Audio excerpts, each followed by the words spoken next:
Boa noite a todos. Vamos dar início ao terceiro dia da Semana Jurídica Trabalhista aqui da Proordem, informando mais uma vez sobre um sorteio de brindes que acontecerá no último dia de palestra, além da emissão do certificado.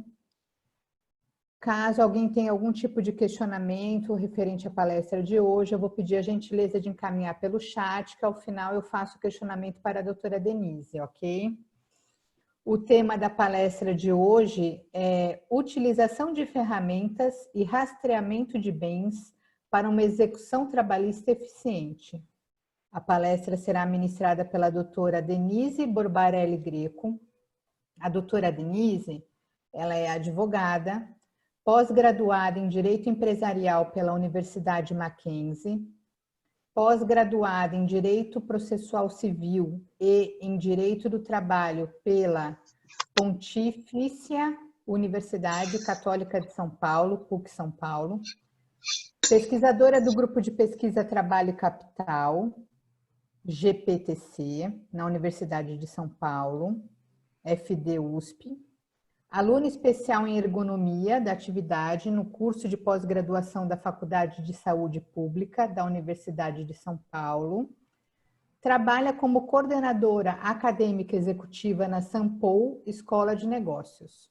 Bom, doutora Denise, desde já agradecemos a sua presença e a palavra está com a senhora. Fique à vontade. Eu que agradeço, obrigada. Então, boa noite a todos os presentes.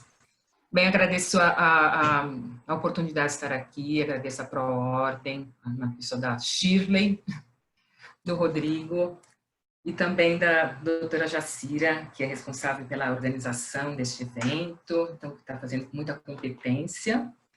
Muito obrigada aí pela oportunidade. Então, nós estamos aqui hoje na nossa terceira noite, né, da Semana Jurídica da Proordem, e aí com o propósito aí de homenagear os advogados, dia 11 de agosto. Então, nós, advogados, que somos assim os indispensáveis à administração da justiça, né, conforme o artigo aí 133 da Constituição Federal. Então, temos aí que procurar exercer o nosso papel da melhor maneira possível, estudando bastante, buscando aí sempre reciclagem, atualização. Então, nós sabemos que o papel do advogado não é um dos mais fáceis, exige empenho, exige esforço, e quando nós chegamos ali, nós temos uma ação trabalhista e chegamos na fase de execução, e é aí que o esforço do advogado ainda se faz mais necessário. Principalmente quando nós temos uma ação com uma sentença favorável e nós não temos o pagamento, nós não sabemos nem onde está o devedor para cumprir aquela obrigação. Então, aí vem aí para o nosso primeiro slide. Será que existem caminhos? Quais são os caminhos para uma execução bem sucedida? A gente já começa com uma pergunta, né? Porque o advogado gosta de fazer perguntas, principalmente em audiências. Bem, a boa notícia é que nós temos sim, nós temos pelo menos um caminho muito bom aí, que são as ferramentas eletrônicas que estão à nossa disposição, mas enfim, nós precisamos sabê-las, né, usá-las. Então, a boa notícia para essa data aí de 11 de agosto é que as ferramentas podem nos servir, podem ser aí aliadas a que possamos aí chegar num objetivo de obter aí uma satisfação dos créditos, uma execução bem sucedida. Deixa eu ver se eu consigo passar aqui a próxima. Muito bem, agora para que a gente tenha êxito, que a gente possa aí fazer bom uso das ferramentas, nós precisamos primeiramente conhecer, saber o que são as ferramentas de execução, para que servem essas ferramentas de execução e quando e como elas devem ser utilizadas. Nós sabemos o seguinte, que um dos maiores gargalos que nós temos na Justiça do Trabalho aí encontra-se na fase executória, Uma das maiores taxas de congestionamento encontra-se na fase de execução.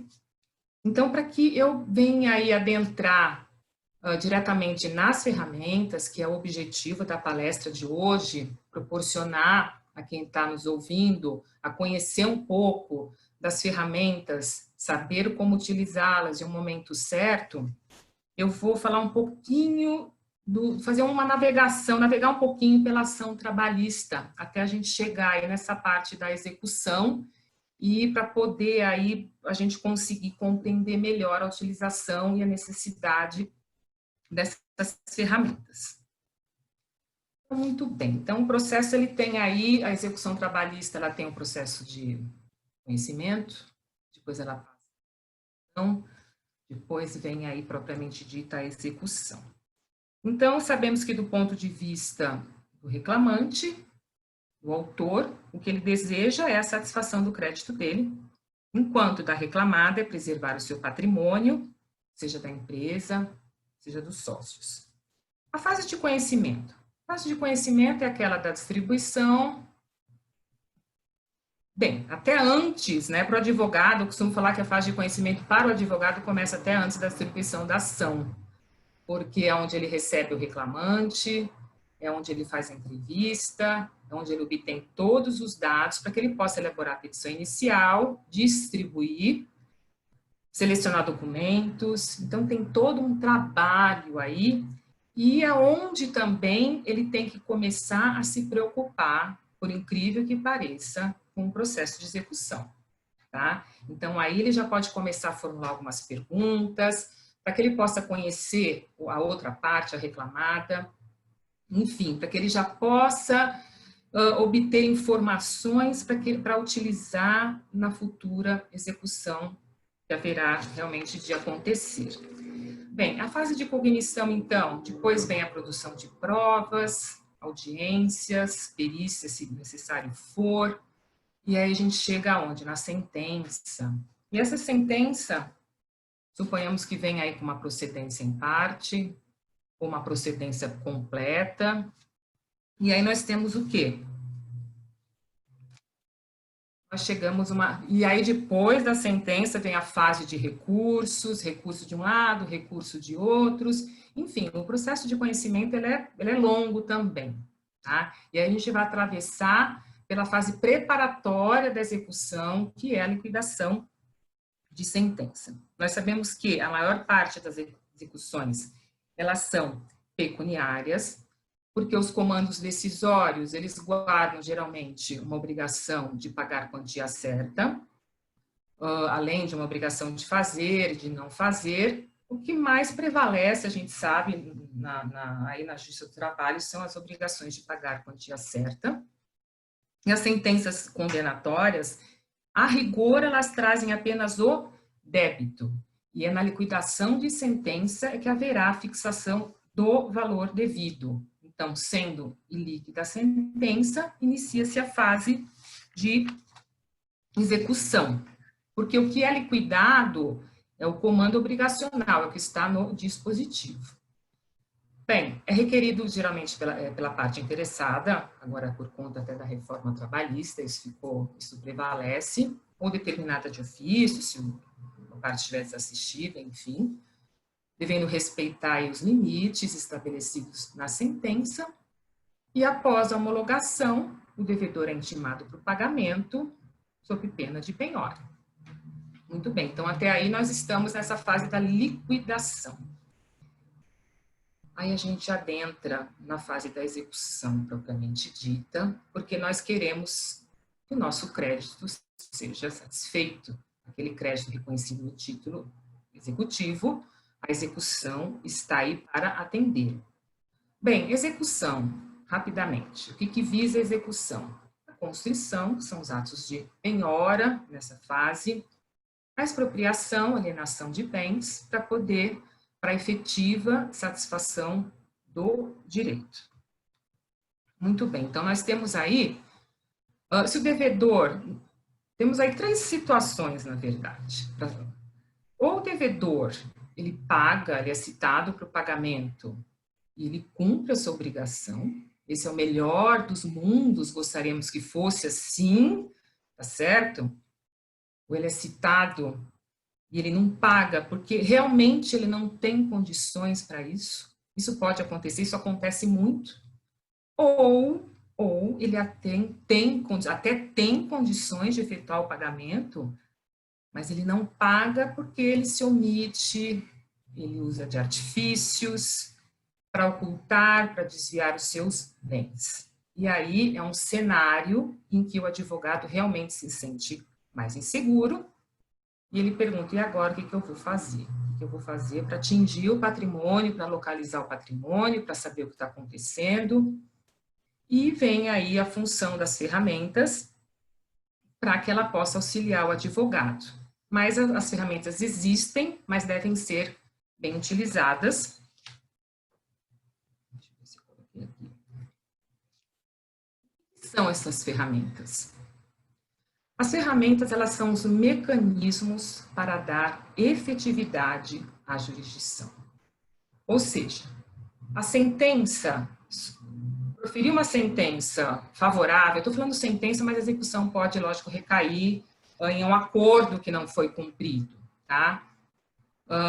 Mas a sentença, ela não tem valor se não há entrega do bem da vida. Depois de liquidada, o crédito tem que ser satisfeito. Então, ela vem, esse é um mecanismo para poder dar efetividade à jurisdição. Então, o que acontece? São convênios realizados com os órgãos do Poder Judiciário, onde são utilizadas informações oriundas de base de dados de instituições públicas e privadas.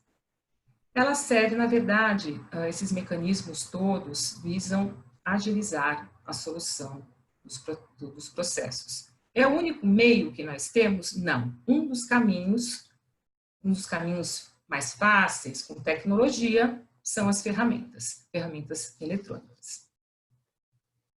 Bem, mas o que é mais importante é que a gente precisa, então, para poder utilizá-las, primeiramente, saber quais são essas ferramentas. Porque, em geral, a gente conhece aí 1, 2, 3, 4, 5 ferramentas, mas existem uma infinidade de ferramentas, tá?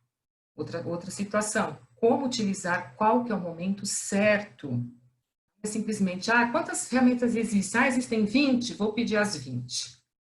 Não é assim, existe o como utilizar. Por quê? Porque não é um direito da parte, não é subjetivo, eu quero utilizar, eu vou. Nós precisamos justificar, apresentar as razões para que aquela ferramenta se torne necessária para apurar alguma questão relacionada ao devedor. Tá? Então, precisa existir aí uma utilidade, uma necessidade de utilização. Aqui eu coloco a base legal, o artigo 854 CPC, que os senhores podem depois aí fazer uma leitura que justifica aí a existência dessas ferramentas. Tá? Nós temos aí o artigo 95 da consolidação dos provimentos da Corregedoria Geral da Justiça do Trabalho, que também embasa a questão das ferramentas, e a resolução 138 do Conselho Superior da Justiça do Trabalho. Tá? Então, tudo isso envolve, tudo isso embasa as ferramentas. Muito bem. Agora, por que existem essas ferramentas? Porque a Justiça do Trabalho é totalmente informatizada, ou quase totalmente informatizada. Então, é devido à informatização da Justiça do Trabalho, em fluxos da pós-modernidade, ou seja, a prestação jurisdicional adaptando-se ao mundo virtual. Isso é hoje está tão presente, tão evidente. O que aconteceu com a pandemia? Justiça do Trabalho se adaptando aí com seus métodos de informatização à questão da pandemia. Então, quer dizer, a videoconferência aí é um exemplo bem vivo, né, de que as coisas elas caminham aí com a tecnologia, tá? Então, a gente sabe que esse é o caminho e mais ainda, visando agilizar a solução dos processos na fase de execução, embora a gente fale em ferramentas mais na fase de execução, Mas até na fase de conhecimento, às vezes para, por exemplo, obter um endereço de uma reclamada que ninguém obtém, pode-se aí também utilizar um convênio com essa finalidade. Mas na maioria das vezes a gente vê a utilização na fase de execução. E qual que é o objetivo? Efetivação dos créditos reconhecidos na sentença. Então, é um auxílio não único, existem outros caminhos, como eu falei. O advogado, ele também tem que buscar soluções, ele tem que andar aí buscando outras alternativas para que ele possa chegar no bem da vida e entregar ao seu cliente o seu direito, satisfazer o seu crédito. Não é o único caminho, como eu já falei, e o advogado ele tem que ter esse cuidado desde lá da entrevista, no decorrer da ação, sempre buscando monitorar o devedor, porque do início de uma ação até o final, existem aí a empresa ou, enfim, os sócios, existem modificações que ocorrem nesse decorrer, então é importante um acompanhamento do advogado. A preocupação do advogado não é só pensar na execução quando nós chegamos na fase de execução. Ela tem que ser algo que venha, assim, já desde o início da ação. Outra coisa também que eu costumo comentar, por exemplo, a ação trabalhista. Em geral, a preocupação do advogado é verificar a inicial, os documentos ali, o cartão de ponto, ou uma defesa, enfim, a ata de audiência, mas a reclamação, o processo, às vezes ele esconde algumas informações que podem ser muito úteis numa fase de execução. Informações que passam, a gente não percebe, mas que se depois, conjugando ali uma informação obtida de uma ferramenta, em outra ferramenta, e ali, somando ali todas aquelas questões, pode-se chegar aí a um resultado positivo. Por exemplo, um depósito, vamos supor que o reclamante, ele tem o pagamento do salário dele é feito via depósito bancário, e tem lá juntado aos autos os depósitos. E aí você nota que a quem fez o depósito não corresponde à figura do empregador, não corresponde à figura do sócio. Isso é uma questão aí que tem que ser já colocada de lado ali, para, de repente, pode servir como uma informação importante na fase executória. A gente pode estar aí, quem pode estar fazendo esses depósitos é um sócio de fato, ou um sócio que está querendo se ocultar, mas ele apareceu ali naquele depósito, às vezes uma procuração. Então, são elementos que o advogado ele tem que estar atento, pois eles podem servir de indício, de subsídios favoráveis para até uma requisição de uma ferramenta. Tá? Olha, existe aquele depósito daquela pessoa ali, vamos averiguar qual que é a relação que ela tem com a empresa. Tá? Porque, de repente, ele que possui bens e o sócio mesmo, aquele que consta do contrato social, não possui bem nenhum, e o sócio, de fato, ali é que tem, então, ele acaba respondendo também. Então, são situações que o advogado ele tem que estar sempre prestando atenção, porque elas auxiliam nesse processo e andam junto aí com as nossas pesquisas de ferramentas. Bem, então agora vamos às ferramentas propriamente ditas, né? Quantas serão? Então, vamos lá. Sim. Antes disso, bem, vamos falar também do embasamento, por que existem essas ferramentas, por que o Poder Judiciário, por que existem as ferramentas do Poder Judiciário, ele se preocupa em aprimorar e estender e aumentar essas ferramentas. Bem, estamos falando de princípios constitucionais, de cumprimento de princípios constitucionais. O primeiro deles, efetividade jurisdicional. Por quê? Porque a entrega da prestação jurisdicional não acontece só na sentença, é quando há a entrega do bem da vida, satisfação do crédito. Também vamos falar aqui de celeridade processual, o que pode soar um pouco estranho, até porque a fase de execução trava muitas vezes, tá? Ela passa a ser uma fase aí muito longa e também a eficiência, deixa eu só diminuir aqui, administrativa também. Bem, temas estratégicos. A Justiça do Trabalho, ela tem temas, ela tem que perseguir aspectos como a eficiência operacional, o alinhamento e a integração. Então, existe um embasamento.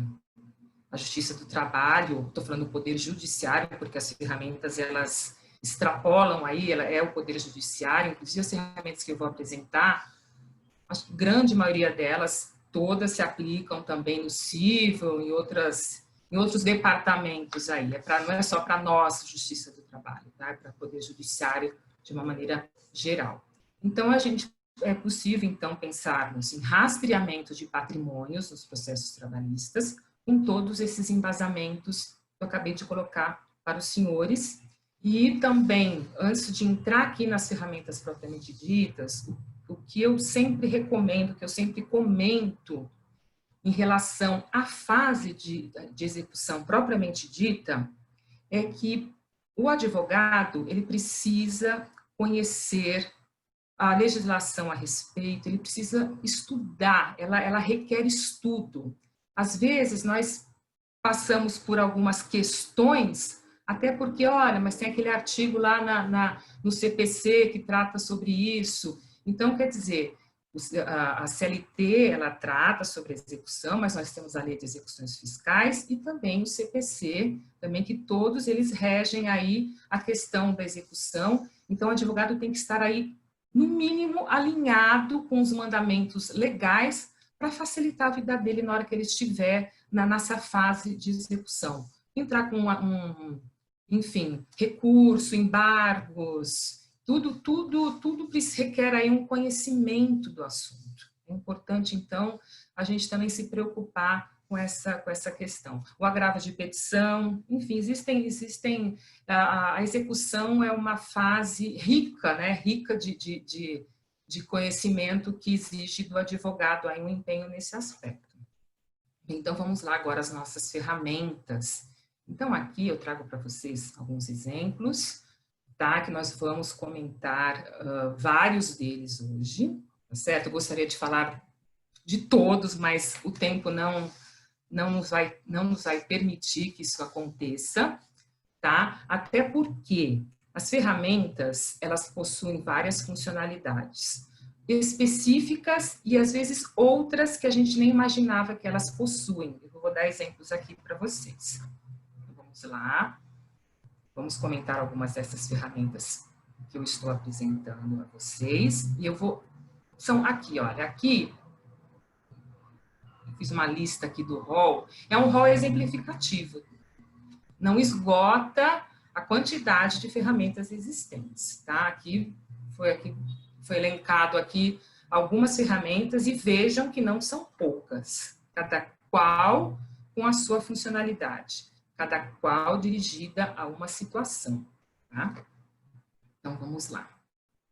Bem, vou falar um pouco da JuCesp agora, embora a JuCesp não é uma ferramenta eletrônica, porque o advogado ou não advogado, ele pode ter acesso à JuCesp, é a junta comercial. Eu não sei como é que é no Mato Grosso, eu não sei como é que se chama em outro estado, mas aqui em São Paulo a gente fala JuCesp, que é onde registram as empresas, são os registros comerciais.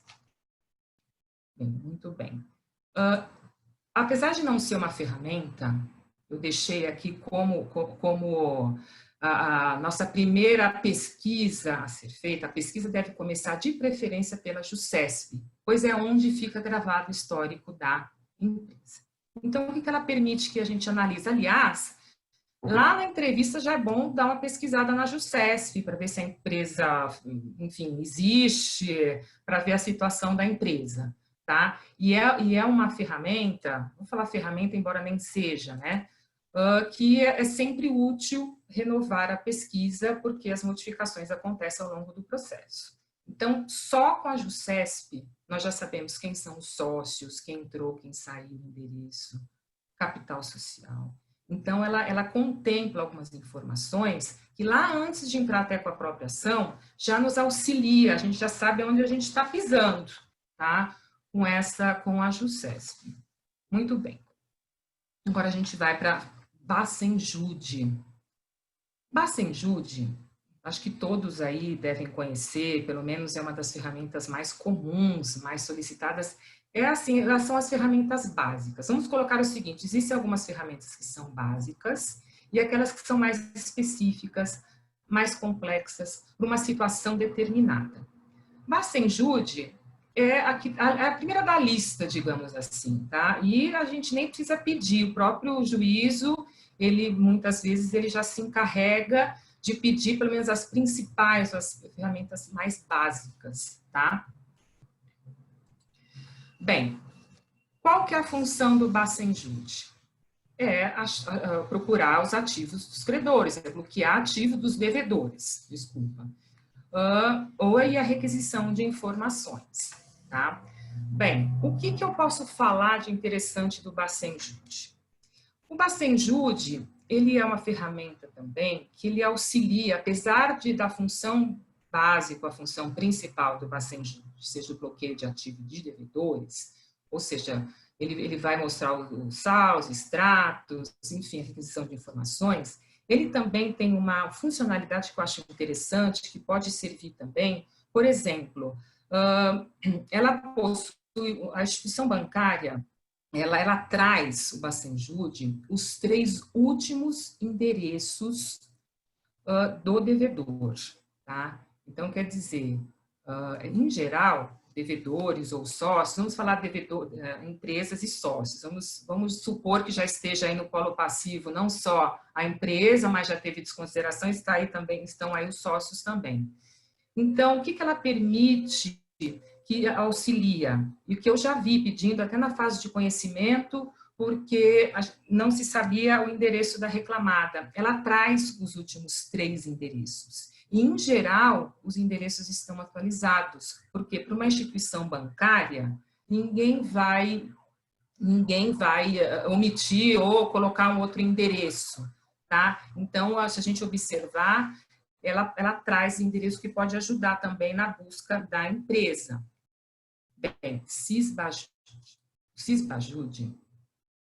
vamos prestar atenção nessa ferramenta, porque ela vai dar lugar, o Bacenjude deixará de existir e no seu lugar passará a existir o Cisbajude, que é o Sistema de Busca de Ativos do Poder Judiciário. Então, ele vai sair o Bacenjude, ele deixa de prevalecer aí como ferramenta e agora teremos aí, vamos ouvir falar bastante do Cisbajude. Ele, na verdade, é um Bacenjude mais aprimorado, tá? Então, ele faz muito tempo que ele está sendo desenvolvido, esse Cisbajude. Então, ele vai tornar possível aí a automatização das ordens de bloqueio, os desbloqueios, as transferências. E aí ele promete fazer esse rastreamento de ativo de devedores de forma mais célere, de forma mais eficiente. E ele vai operar de forma integrada com o sistema da penhora online ao processo judicial eletrônico. Embora o Bacenjude já venha cumprindo esse papel, mas é um Bacenjude mais sofisticado, tecnologicamente mais aprimorado. Tá? Então, vamos aguardar aí a vinda dessa nova ferramenta. Espero que realmente ela seja eficiente e nos auxilie aí, mas o que eu ouço, o que eu tenho visto é que ela é mais célere, ela vai ser mais rápida, ela vai agir, então, de uma maneira mais eficiente por conta disso, e ela tem um desenvolvimento tecnológico melhor do que o Bacenjude. Renajude. Quando se fala em Renajude é consulta de veículos automotores. Então, nós vamos começar aí com a nossa lista de pedidos de ferramentas. O primeiro é o Bacenjude, que vai virar Cisbajude. O segundo, Renajude. Renajude para verificar se existem veículos automotores, se tem restrições nos veículos, se houve transferência, licenciamento. Ele vai dar toda a informação relacionada aos veículos, tá? Então, se o devedor tem veículo, vai aparecer o nome dele ou da empresa, o Renajude vai emprestar essa informação, tá? Porque é o convênio feito lá com o Denatran, certo? Arisp, aqui em São Paulo a gente fala Arisp, mas é uma plataforma que ela busca informações no cartório de registro de imóveis, tá? Então, ela trata de buscar imóveis inscritos, tá? Registrados no cartório de registro de imóveis, tá? Isso é importante porque nós vamos tratar aqui de uma outra ferramenta que vai um pouco além dessa, tá? Então, é uma ferramenta também, digamos, básica, e falou em Arisp, pensa em imóveis, cartório de registro de imóveis, tá? Se o devedor tiver, vem a informação.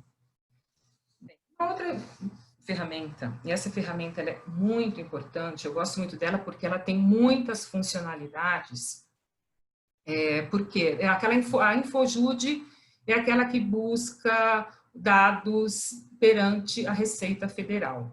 É onde é possível afastar aí o sigilo fiscal, é onde se verifica aí a declaração do imposto de renda da pessoa física ou jurídica. Ela é importante também porque ela ajuda a identificar responsáveis fiscais da empresa. Nós sabemos que às vezes tem um responsável fiscal para várias empresas. Isso pode ser um indício de um grupo econômico, tá? Então, é comum a existência de um responsável fiscal para várias empresas.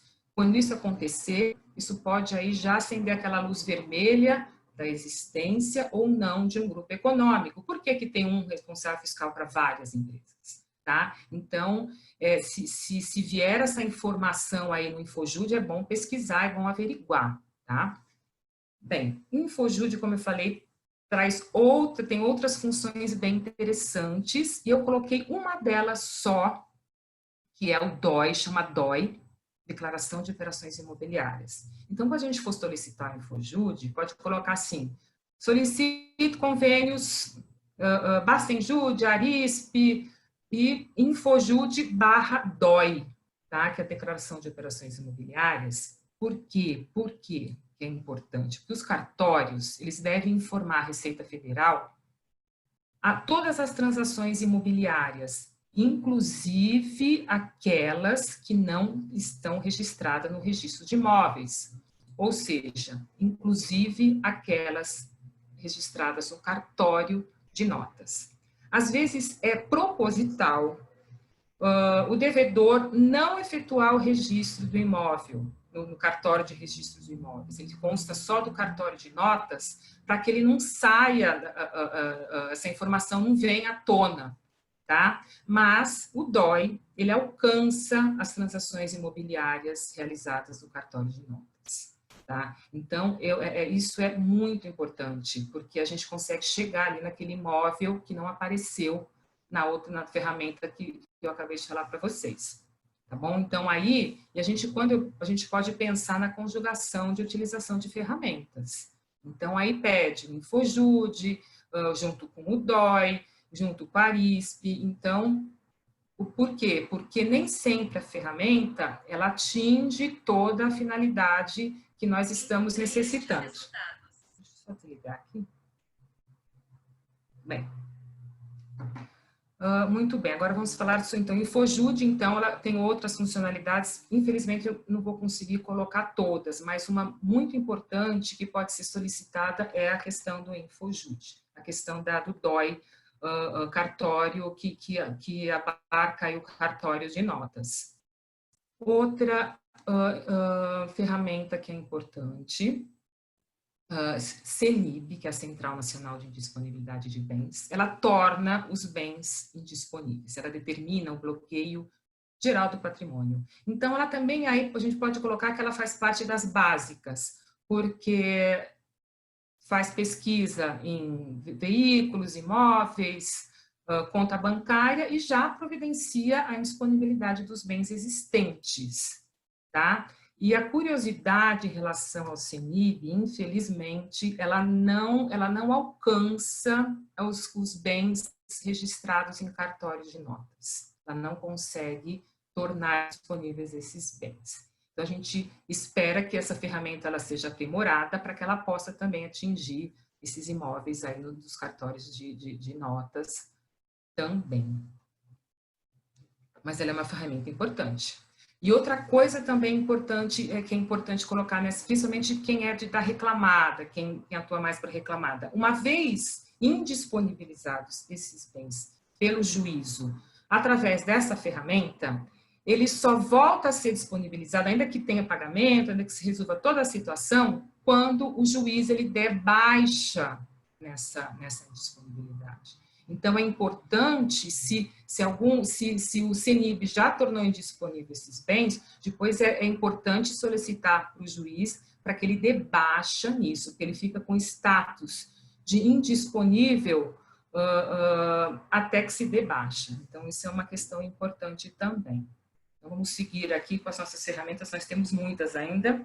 Essa ferramenta, essa eu não podia deixar de falar, ela é muito importante, cadastro de clientes do Sistema Financeiro Nacional, porque essa ferramenta é aquela que nos auxilia a encontrar o devedor oculto, a encontrar o devedor de fato, aquele sócio oculto, o sócio de fato. Por quê? Porque ela registra os relacionamentos com os clientes, as movimentações financeiras. Então, quer dizer, ela é importante por quê? Porque ela identifica o cliente, o representante legal e os procuradores, tá?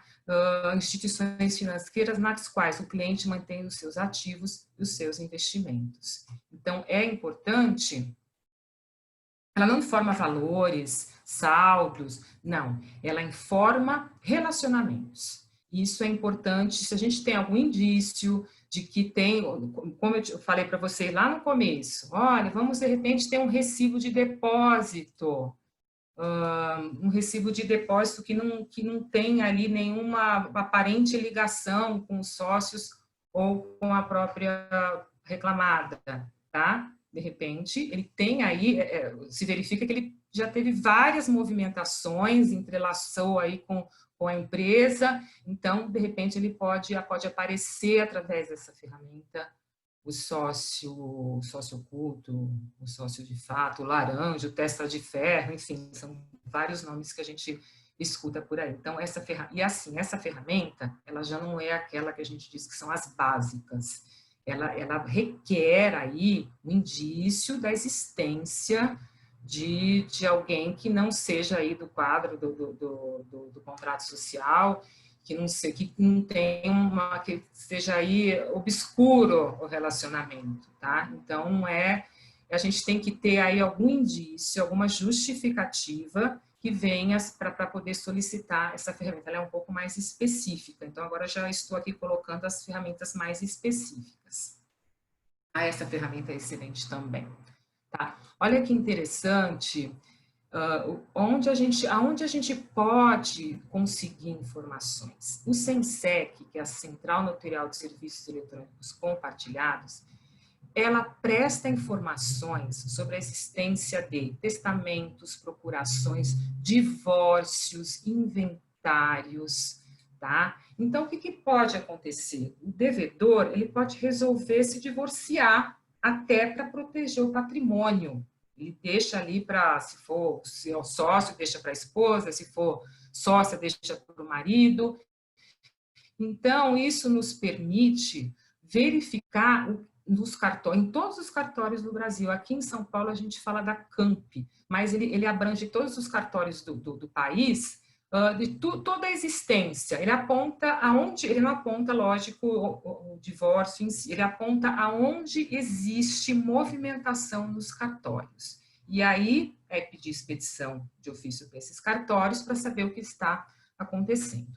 Então, é também uma ferramenta de bastante utilidade, e até porque, e também porque a gente também precisa saber como é que se comportam os sócios, né? As procurações existentes.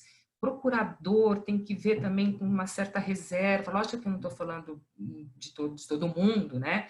Mas às vezes procurador pode esconder aí uma figura de um sócio oculto, então essa ferramenta também é muito importante. O InfoSeg, ele é interessante porque, veja bem, ele traz informações de segurança pública. Aí você vai falar assim, mas nossa, por que isso é relevante, o que vai me ajudar na minha ação trabalhista, a obtenção de informações de dados de indivíduos identificados, criminalmente identificados, armas de fogo. Essa ferramenta, além dessa funcionalidade, ela também traz muitas informações básicas e pessoais a respeito dos sócios, enfim, da empresa. Então, ela tem também uma funcionalidade assim, secundária muito importante, que às vezes a gente não consegue aí o nome do pai, do pai do sócio, ela traz um detalhamento sobre as informações que, conjugada com as outras ferramentas, com as outras informações que a gente obteve nos autos, fora dos autos e através das ferramentas, a gente pode aí estabelecer aí um caminho para conseguir a satisfação do crédito. O Simba ele tem, todo mundo pergunta muito, o que é esse Simba? Bem, o Simba é uma ferramenta importante também. Ela teve um desenvolvimento aí demorou bastante para que ela fosse desenvolvida. Ela passou antes, parece que em 2016 ela passou a ser desenvolvida. E ela é importante, sistema de investigação de movimentações bancárias. Ela é uma ferramenta que afasta o sigilo bancário, é verdade, mas ela identifica fraudes. Então, ela tem essa importância toda, principalmente as financeiras, porque a funcionalidade principal é apontar movimentações financeiras realizadas quando há indícios de fraudes, tá? Por isso que ela tem toda essa notoriedade aí, porque ela tem essa intenção, ela tem o objetivo dela é captar e trabalhar em situações onde haja identificação de fraudes. Ok? Bem, o CAGED, ele é o Cadastro Geral de Empregados e Desempregados. Também há de se perguntar, permite a consulta de informações sobre demissões, desligamentos, transferências. Então, a gente conhece o CAGED. O que ele pode contribuir nesse momento de processo de execução, de rastreamento de devedor, de bens? Bem, existem situações, vamos supor, ele é diretor da empresa, mas a admissão dele é estranho, o desligamento é estranho, ou houve desligamento de alguém e ele permanece na empresa, ele foi desligado, mas permanece como diretor, ou foi, enfim. Então, ele permite que a gente desvende alguns relacionamentos, tá? E aí pode esconder um sócio, alguma situação que nos leve a algum responsável aí pelas questões trabalhistas. Então, acaba sendo importante, tá? E pelo conhecimento que eu tenho, muitas questões já foram desvendadas com base no CAGED. Tá? Porque aí se verificou uma vida aí funcional de alguém. Às vezes, acontece muito com aquele empregado antigo que trabalha lá 10, 20 anos, aí de repente ele é desligado, ou ele tem um cargo que não é compatível com o salário, enfim, então ele pode aí desvendar.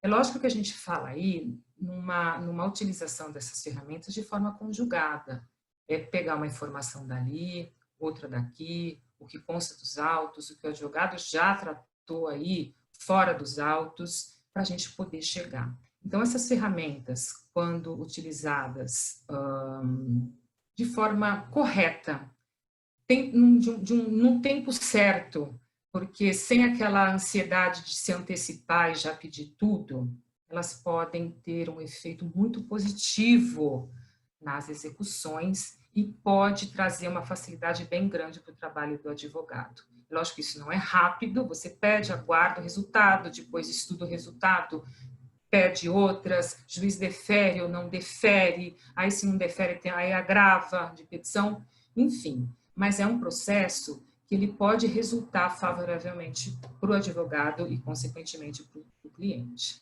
tá? Então, aqui...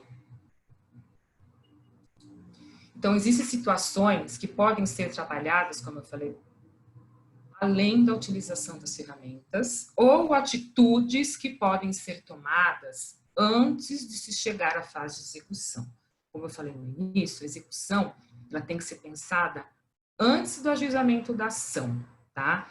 É necessário que monitorar o devedor sempre, porque os fatos, as situações, elas se modificam durante o processo e conjugar as informações obtidas, tá? Porque, infelizmente, a gente aí está vivendo uma indústria da fraude, a execução, e que vem se aperfeiçoando a cada dia.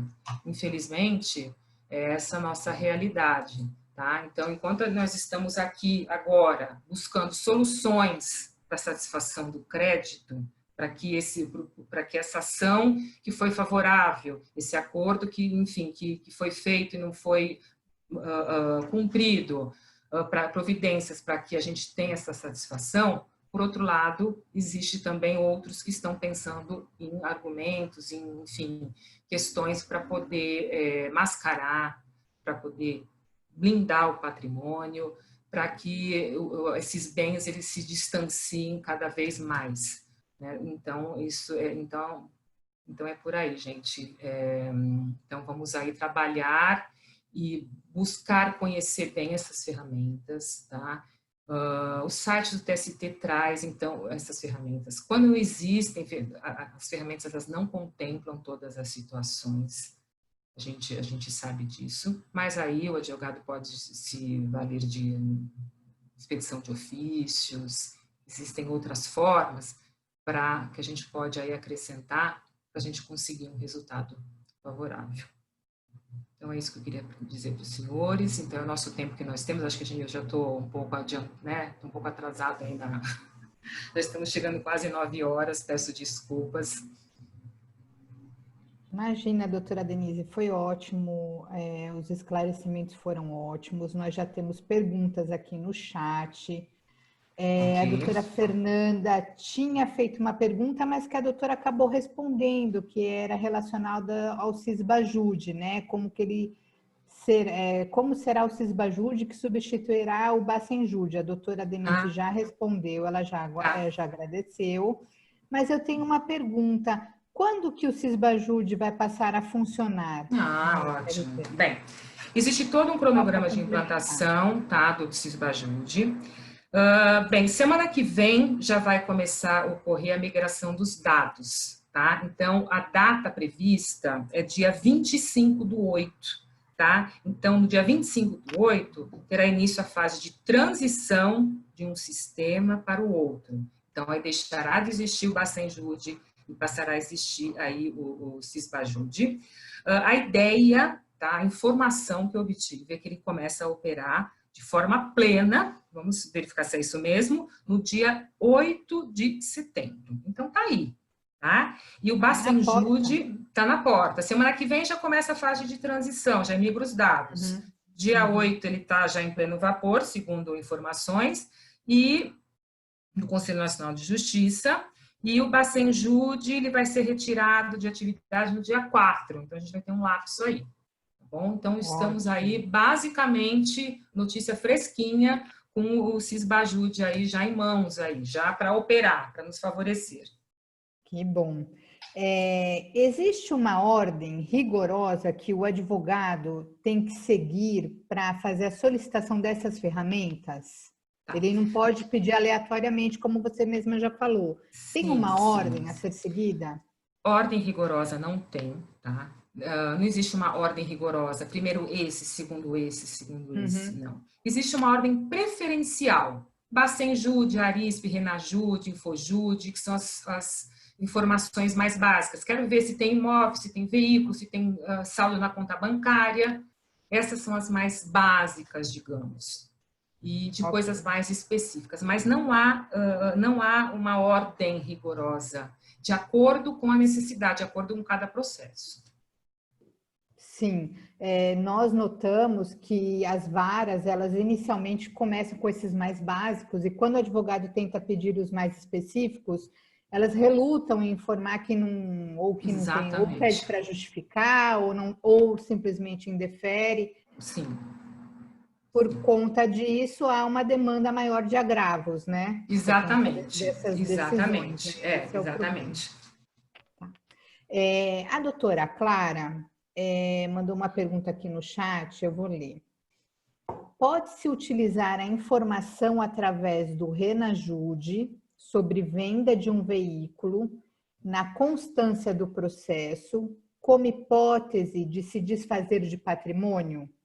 Olha, então, como eu disse, já falei, a questão, não precisamos utilizar as ferramentas só na fase de execução, tá? Então, pode ser justificada essa questão aí que ela colocou e pedir na fase de conhecimento o Renajude ou outras ferramentas, tá? Então, a utilização não é só para a fase de execução, tá? Ela pode ser solicitada antes, desde que seja justificada a necessidade. Não só a questão do Renajude, mas outras ferramentas, principalmente as mais básicas, né? Onde constam as informações como endereço, enfim, pode utilizar, sim. Ok. Eu tenho uma curiosidade com relação à ferramenta Simba. Como que ela pode ser utilizada?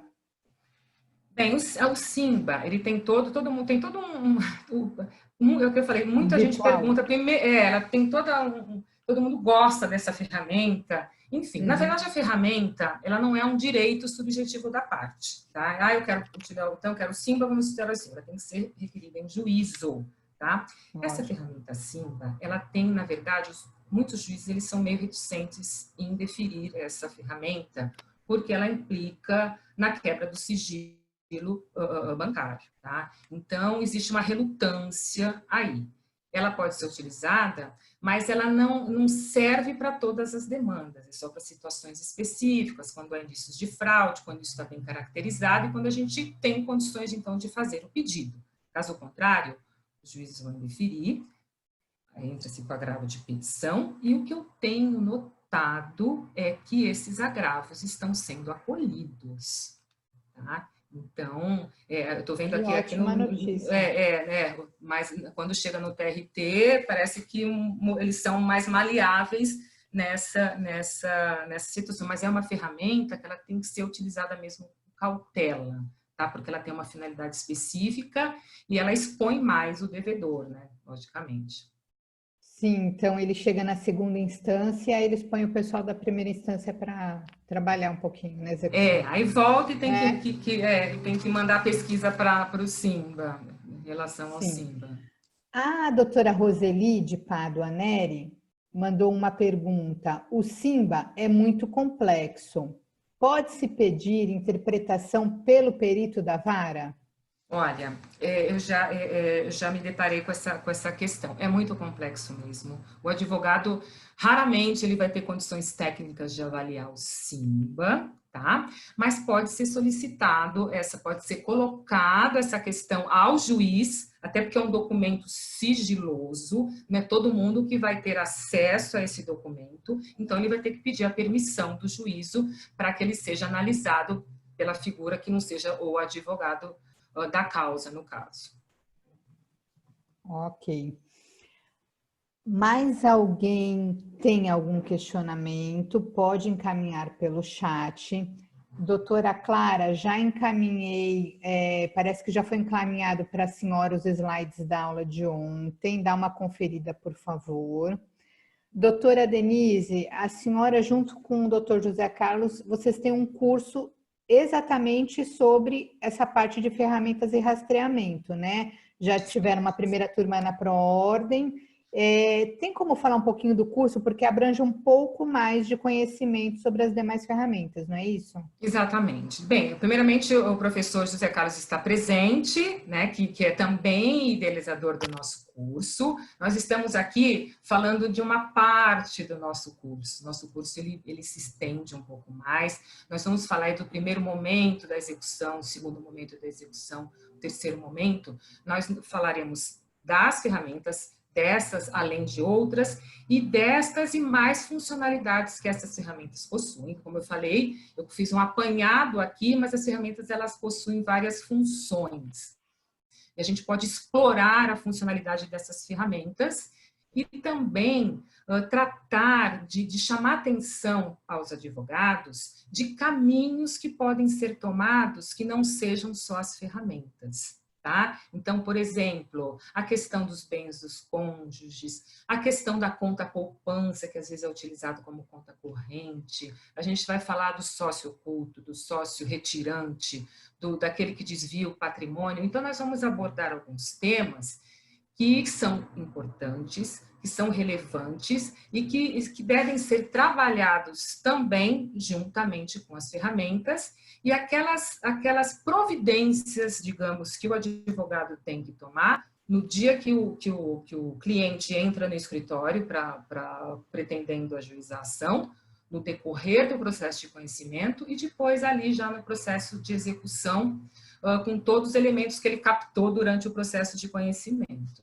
Tá? Então, infelizmente, nós não temos o tempo suficiente. O curso ele tem uma duração de 4 horas, às vezes se estende até um pouquinho mais, porque ele traz aí várias questões, dificuldades, enfim, mas são caminhos que o credor aí, que o advogado, ele pode utilizar para que ele agilize aí esse processo e tenha aí o seu bem da vida garantido, satisfazendo o crédito do reclamante e também aí garantindo seus honorários, logicamente, pelo trabalho que ele teve.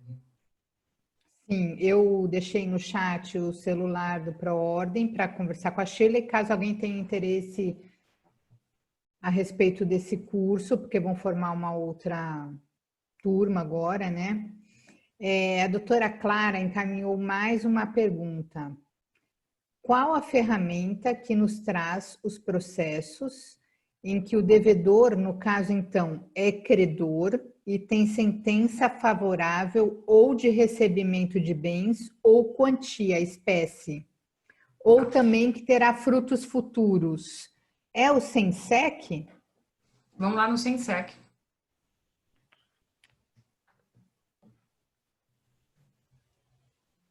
É esse cara aí mesmo. O SENSEC, ele visa prestar informações sobre a existência de testamentos, procurações, escrituras, ou seja, a movimentação de cartório, tá? Então, se for essa a finalidade, essa seria a ferramenta. Lembrando que nós não temos a justiça, o poder judiciário, enfim, ele não possui ferramentas para todas as situações. Situações mais específicas, como essa que foi colocada, pode não existir uma ferramenta ali direcionada para essa situação. Então, aí é o caso de se pleitear alguma expedição de ofício, de obter alguma outra informação. O SENSEC, ele tem essa funcionalidade inicial. Então, pelo que ela está me falando, talvez não seja a ferramenta mais... E talvez nem tenha uma tão específica para o assunto dela, tá? Aí tem que estudar.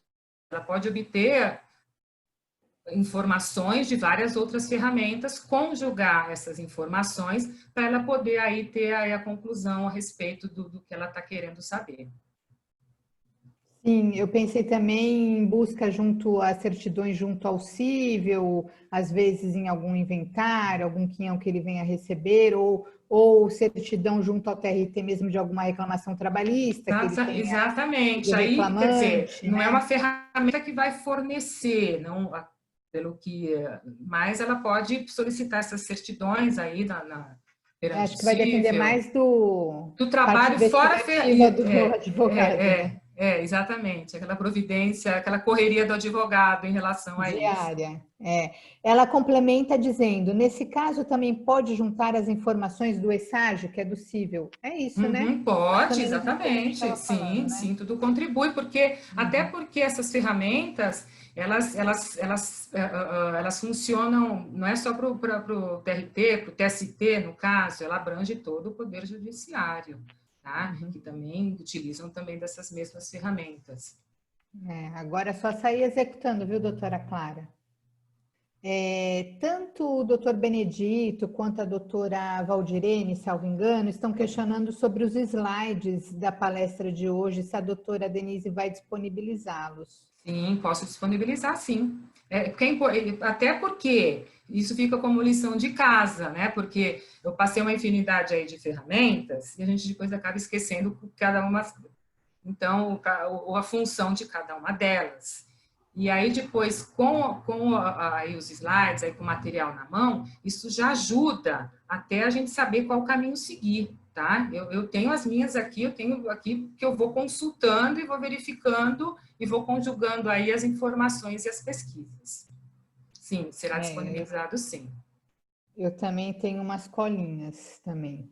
Precisa, porque tem muita coisa, né? Muita informação, muito detalhe, né? Porque é um trabalho meio técnico esse, né? Sim, sim, é verdade. Eu não sei se alguém tem mais algum questionamento a ser feito.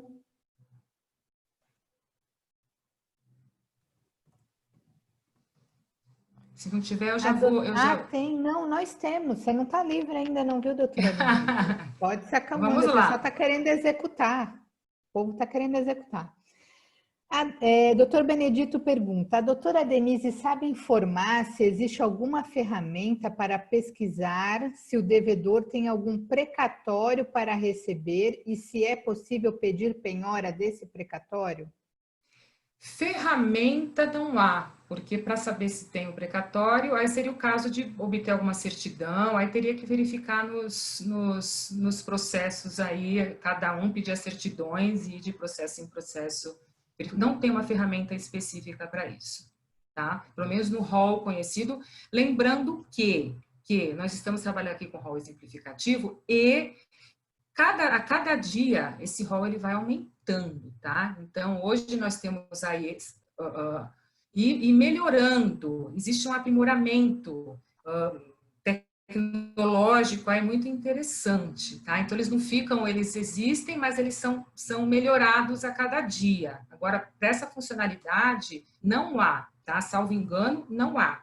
O que eu aconselho? Entra no site do TST e faça a pesquisa das ferramentas que existem, tá? Porque, como eu falei, quando eu coloquei aqui, deixa eu botar aqui, existem só essas? Não, existem muito mais do que essas. Tá? Essas são as principais, as conhecidas, as mais, digamos, as que existem aí já há algum tempo, mas existem outras ferramentas também. Inclusive, se o credor, sei lá, quer saber se tem um avião, uma aeronave, tem a ferramenta, a plataforma da ANAC, que pode ser consultada via pesquisa também. Navio também. Então, tem situações até mais esdrúxulas, mas existem, tá? Existem. Mas essa em especial, eu não tenho conhecimento, eu acredito que não tenha mesmo em relação a isso. Sim. Doutora Clara parece que está querendo limpar o arquivo de execuções do escritório. Perguntou aqui. Doutora, já utilizou foto de rede social? Ah, tá. Bem, vamos lá. Aí a gente já vai... moda, né, agora. Aí a gente já vai... Ela quer saber se tem relevância, ela está complementando agora. Isso fica a loja a critério. Isso aí já sai da questão das ferramentas. Aí a gente já está falando em situações atípicas, né? Como, pode aprender passaporte, pode aprender CNH, pode bloquear o cartão de crédito. São providências, são situações bem extremas, certo? Mas pode ser utilizada sim. Eu já vi sendo utilizado e já vi efeitos em relação a isso, tá? Principalmente no caso que eu presenciei, o devedor dizia que ele não era casado, que não, enfim, a sócia, que não tinha nenhuma relação com uma sócia que ele tinha dentro da empresa, e ela era sócia, e ela tinha, sim, relacionamento com o devedor, tá certo? E os bens estavam todos com ela. E isso foi descoberto porque ele colocou relacionamento sério com fulano de tal no Facebook. Isso foi juntado aos autos e depois verificou-se que realmente os bens estavam com ela e ela teve muitos problemas porque os seus bens foram penhorados e a dívida foi satisfeita por uma informação contida no Facebook. tá? Mas assim, isso tem que ser usado com cautela, porque é uma situação mais extrema, mais delicada, tá? Mas pode ser utilizada assim, são as chamadas medidas atípicas da execução. Que divertido, né? Tenho certeza que Se torna depois da até interessante. execução, depois Eu da acho que execução o status mudou, né? eu tenho a Certamente. impressão que se pesquisa a JuSesp em primeiro lugar, em segundo lugar você vai ao Facebook, ao Instagram, para É saber como mais é que rápido, né? funciona, como é que é o É mais padrão, rápido. né, padrão patrimonial aí do De devedor. vida. É Exatamente, verdade. porque fica mais, exatamente, tem uma exposição aí que pode favorecer. Bom, mais algum esclarecimento ou podemos encerrar a palestra? Eu queria lembrar da palestra de amanhã. Amanhã, na nossa semana jurídica, nós vamos receber aqui como palestrante a doutora Luciana Nogueirol Lobo, e o tema da palestra será as mudanças da legislação trabalhista em tempo de pandemia, assunto também bem atual. Aqui para mim não chegou mais nenhum questionamento. Doutora Denise, eu preciso agradecer a sua participação na nossa semana jurídica trabalhista. Todos estão... doutora Jadi, a doutora Denise vai disponibilizar para a Proordem, eles encaminham Isso, os eu slides, ok? deixo na Proordem a exposição e ela e a Proordem aí se encarrega de encaminhar os interessados, tá? Uhum. Então, obrigada, doutora Denise. Bem, Foi eu que agradeço a maravilhosa paciência a de todos. palestra. Foi bem elucidativa. O pessoal já se animou em dar aquela limpa no armário de execução. E fazer Exatamente, que aí vários anima agravos, porque aqui mesmo. embaixo está difícil, né, de obter esses convênios todos, mas é para isso que existe a segunda instância, né? Exatamente, mas anima mesmo, a gente fica com ideias. Aí o advogado, com toda a sabedoria que ele tem, experiência, ele vai linkando uma coisa com a outra e ele passa a ter outras ideias, até mais Exatamente. sofisticadas, mais interessantes, de forma a alcançar o patrimônio. E Tá? aí é o que Então, você falou, até no ato da entrevista já muda o teor da entrevista no primeiro ele já contato com o vai fazer a cliente, né? entrevista pensando na execução, Com outros né? olhos, E tem, exatamente. olha, e só fazendo isso já existe uma diferença, porque ele vai saber como caminhar aí para chegar lá na execução com bens, né? Com a viabilidade, tá? Então tem que mudar um pouco essa mentalidade. Ah, a execução é na fase de execução, não, a execução é lá desde o começo, né? Mas eu agradeço a paciência de vocês. Espero ter podido, né, transmitir um pouco aí da questão do conhecimento, a questão das ferramentas, tá? E me coloco à disposição aí de vocês para um dia tiver alguma dúvida, algum caso para discutir, estamos aí à disposição.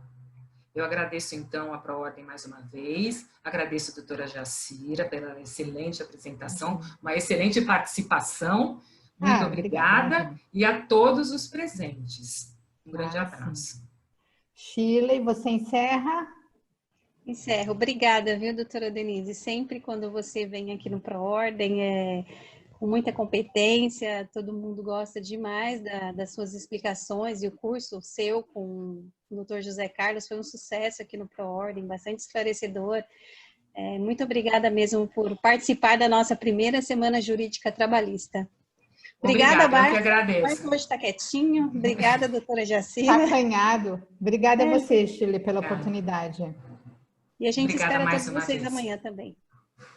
Até amanhã, então. Tchau, gente. Tchau, um abraço. Pessoal, a gente vai deixar a palestra disponível lá no YouTube, tá? Depois vocês entram lá, Proordem SD Santos. Santos.